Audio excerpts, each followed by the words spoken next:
চলতি বছর কন্যা শিশু নির্যাতনের সংখ্যা কমেছে। গত বছরের তুলনায় এ সংখ্যা অর্ধেকের কম। তবে এটি বাস্তব চিত্র নয়। চলতি বছর রাষ্ট্রীয় ঘটনা প্রবাহের কারণে গণমাধ্যমে নারী ও কন্যা শিশু ইস্যু কম গুরুত্ব পেয়েছে বলে দাবি জাতীয় কন্যা শিশু অ্যাডভোকেসি ফোরামের।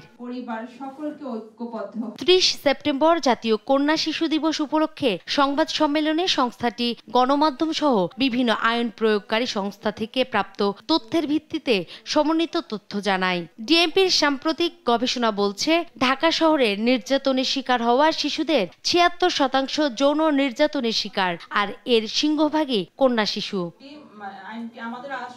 এ সময় বক্তারা কন্যা শিশু বান্ধব প্রয়োজনীয় সংস্কারের দাবি তোলেন। বলেন, বিচারহীনতার সংস্কৃতির জন্যই থামছে না কন্যা শিশু নির্যাতন। এসব ইস্যুতে রাজনৈতিক দল ঘটনা ধামাচাপা দেয়। যে একটা কেস করার পরে যে ইমিডিয়েট একটা কমপ্লিট সাপোর্ট পাবে এবং সেটা থাকবে, গোপনীয়তা থাকবে, সেখানে তার যে সেই জায়গাও কিন্তু হচ্ছে না। কারণ কেউ কেস করতে জানে। আমি যে আইনজীবী হিসাবে বলতে চাই, কারণ আমাদের কাছে আসে, যখনই থানায় যায় তখন তারা কেস থেকে করে না এবং আসামিরা কিন্তু পার পেয়ে যাচ্ছে।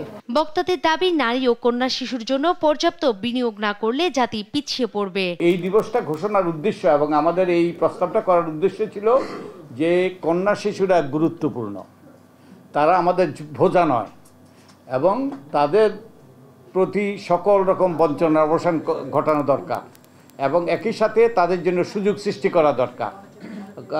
তাহলে কিন্তু আমরা জাতি হিসেবে আরো অনেক দূর এগিয়ে যেতে পারবো। সংবাদ সম্মেলনে আরো জানানো হয়, গত 8 মাসে 133 জন কন্যা শিশু আত্মহত্যা করে।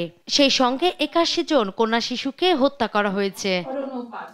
নূপুর মাহমুদ, দেশ টিভি, ঢাকা।